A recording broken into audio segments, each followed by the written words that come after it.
Hi friends, स्वागत है आपका अपने YouTube channel cricket talk with Sumit पे, जहां पर हम क्रिकेट के एक इन डेप्थ एनालिसिस करते हैं और अपनी एक व्यू पॉइंट रखते हैं जो भी गतिविधियां क्रिकेट फील्ड पर हो रही होती हैं या फिर क्रिकेट फील्ड के बाहर हो रही होती है।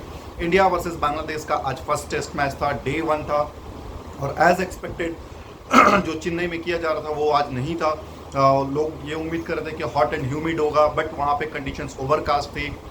इसको मद्देनजर रखते हुए बांग्लादेश के जो कैप्टन है सांतो, उन्होंने टॉस जीत करके पहले फील्डिंग करने का फैसला लिया और 3 पेसर्स अपने टीम में रखे, 2 स्पिनर्स रखे। स्पेशली एक दोनों ऑलराउंडर है, मेहदी हसन मिराज और साकिब उल हसन। जो टीम का सिलेक्शन था वो थोड़ा अच्छा था, डिसेंट था बांग्लादेश के मद्देनजर, क्योंकि पूरे जो बेसिक्स होते हैं उन्होंने कवर कर रखा था। किसको कौन ओपनर होगा, कौन मिडिल ऑर्डर बैट्समैन होगा, कौन 3 नंबर का स्पेशलाइज्ड बैट्समैन होगा, तो सारी चीज़ें उन्होंने बॉक्सेस टिक कर रखे थे। टीम इंडिया की जो सिलेक्शन थी उस पर मेरे को थोड़ा सा ये लगा कि थोड़ा उन्होंने अक्षर पटेल को मौका नहीं दिया और अक्षर पटेल को ड्रॉप करके आपके कुलदीप यादव को मौका मिला। बट मेरे ख्याल से यहाँ पर सिलेक्शन वाइज देखा जाए तो टीम इंडिया एक अच्छा चीज़ कर रही है, क्योंकि वो नंबर 9 तक बैटिंग लेकर के जाना चाह रहे थे अक्षर पटेल के साथ। लेकिन जब आप बाहर कंट्री में खेलते हो तो वहाँ पर आपके पास 7 बैट्समैन होते हैं, 4 पेसर्स आप लेकर जाते हो और एक ऑलराउंडर होता है जो कि स्पिनर के तौर पे हम खिला सकते हैं। तो उसने लिहाज से अगर प्रिपरेशन वाइज देखा जाए तो ये टीम इंडिया की एक अच्छी कॉम्बिनेशन थी। आकाशदीप को मौका मिला है यहाँ पर सिराज और जसप्रीत बुमराह के साथ खेलने का, और इंडिया ने 3 स्पिनर्स भी रखे हैं, 3 पेसर्स भी रखे हैं। जो स्पिनर हैं थे वो आपके जडेजा थे, अश्विन थे और कुलदीप यादव थे।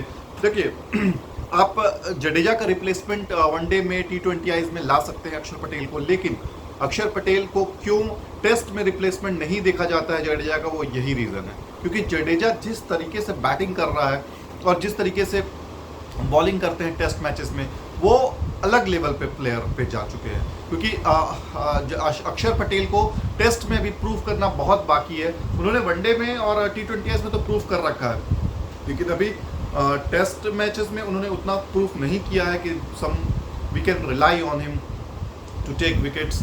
और एक और यहाँ पर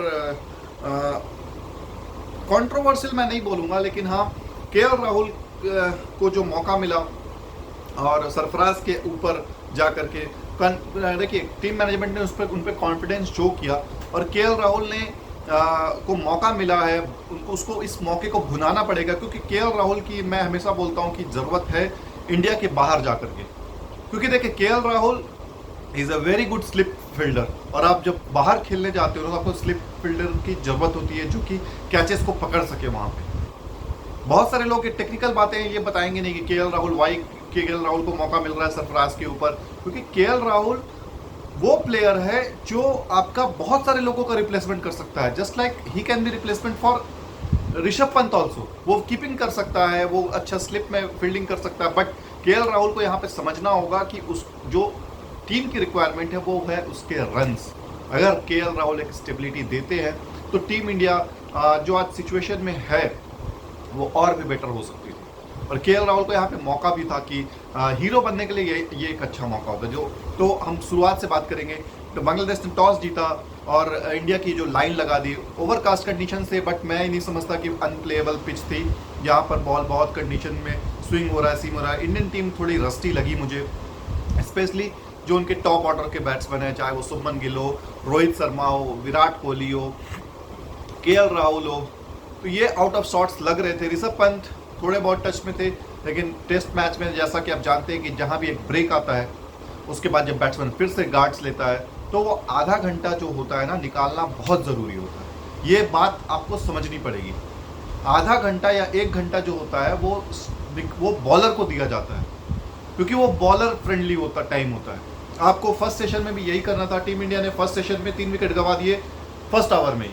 वहाँ पर आप फर्स्ट आवर आप अच्छे से निकाल लो, अच्छा से देख लो, बॉल को जज कर लो, उसके बाद आप स्ट्रोक खेलने के लिए जाओ। विराट कोहली इतना लूज शॉट मैंने टेस्ट मैचेस में, वो दैट टू इन इंडिया, अगर वो बाहर कंट्री में है तो मुझे समझ में आता है कि हाँ बॉल बहुत अच्छी गिर रही है, तो एक खराब बॉल मिला तो वो बाउंड्री मारने गए तो आउट हो गए। वो ये खराब बॉल इंडिया में आपको मिल रही है, वहां पर आप आउट हो रहे हो, that means there is some problem. और प्रॉब्लम ये है कि अब वो रिफ्लेक्सेस नहीं नजर आ रहे हैं जो आज से 4 साल पहले 5 साल पहले कोहली के बैटिंग में होती थी। ये आपको अब फैक्टर इन करना पड़ेगा, वो रिफ्लेक्सेस नहीं आ रहे हैं, क्योंकि ये सब शॉट्स जब कोहली अपने 2019-20 के प्राइम पे थे तो ये शॉट्स कनेक्ट होती थी आंख बंद करके, लेकिन अब कनेक्ट नहीं हो रही है बिकॉज रिफ्लेक्सेस। कहीं ना कहीं आप भी एक ह्यूमन बीइंग हो, ये आपको मानना पड़ेगा।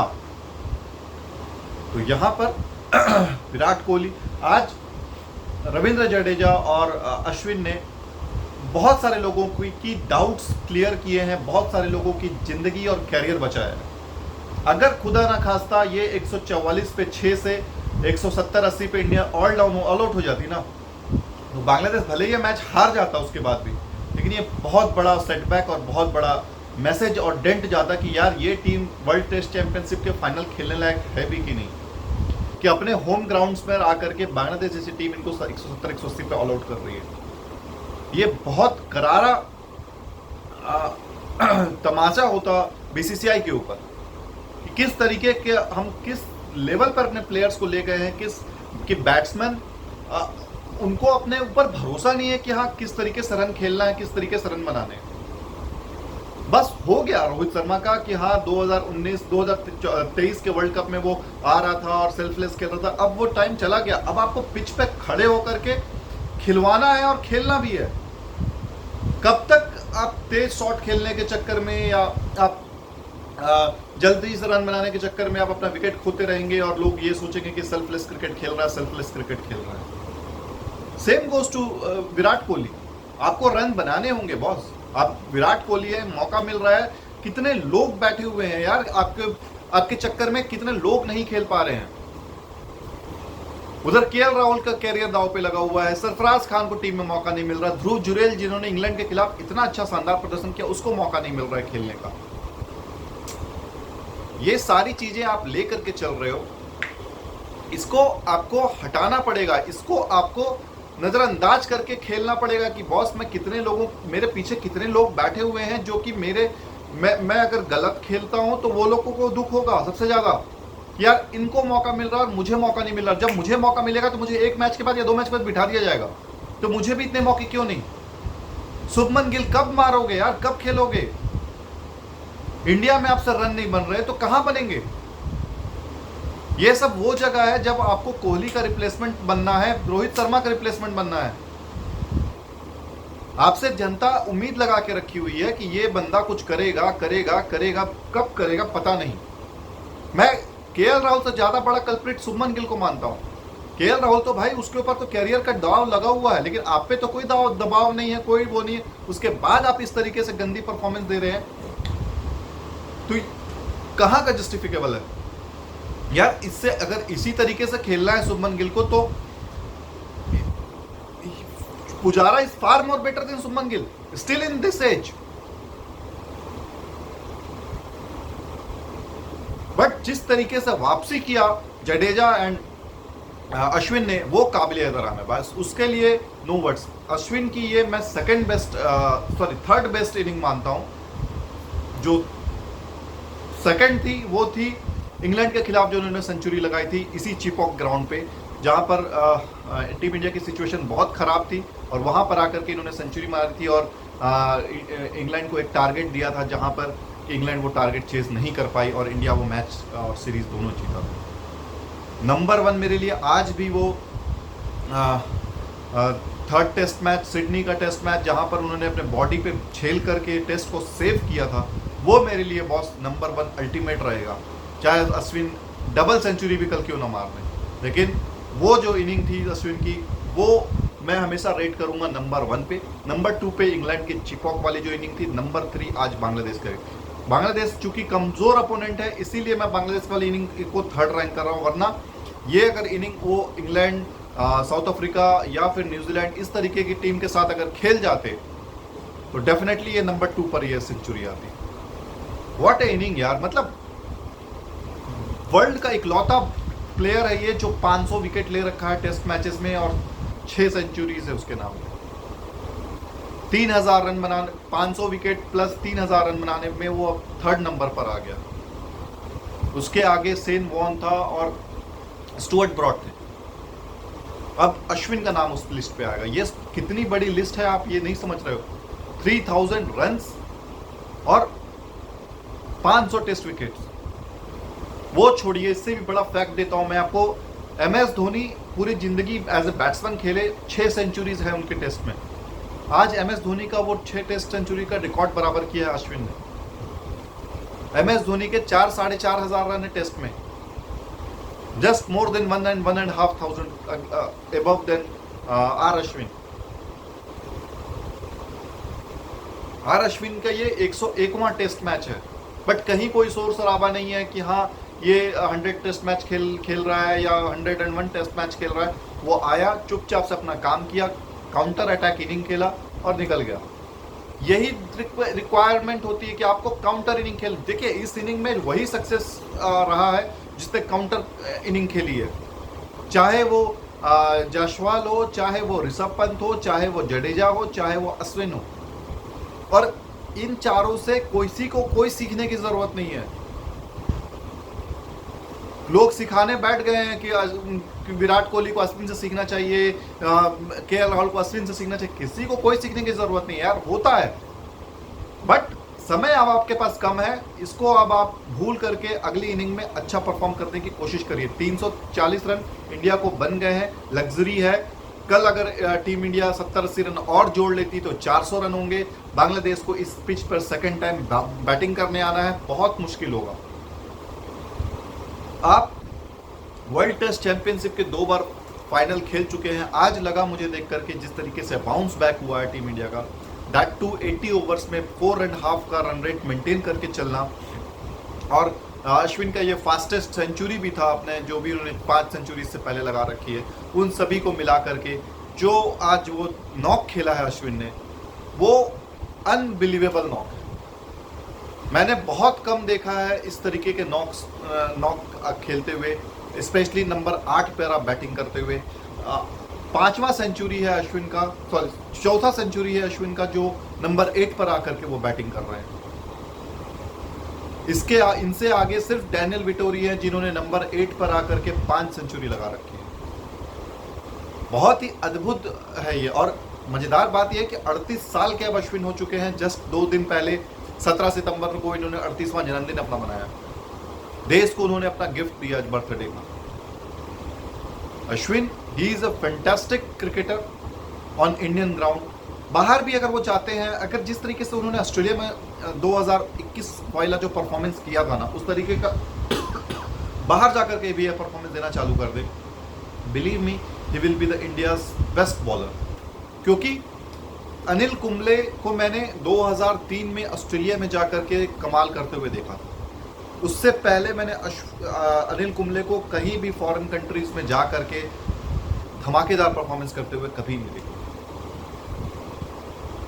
उसी तरीके से अगर अश्विन बाहर कंट्री में जाकर के 4 विकेट, 3 विकेट, 5 विकेट ले रहे हैं, he is the biggest bowler India would have ever produced in spin. जिन्होंने रन्स भी बनाए हैं, जिन्होंने विकेट्स भी ली हैं, जिन्होंने रन रोके भी हैं। एग्रेसिव नेचर है अश्विन का, और बैटिंग को वो ये बंदा बहुत सीरियस लेता है। इसकी बैटिंग में वो चीज़ दिखता है। ऑल्दो स्टार्टिंग में वो स्ट्रगल किया, एज लगे कीपर के पास से या स्लिप्स के ऊपर से बॉल निकल गई, लेकिन ये कैलकुलेटेड रिस्क ले रहा था। अगर बल्ला चला भी रहा है तो बहुत तेज चला रहा है, इतना तेज चला रहा है कि एज लग रहा है, और पीछे जब बॉल जा रही है तो वो फ्लाई करते हुए जा रही है और किसी भी प्लेयर के हाथ भी नहीं लग रही है वो बॉल।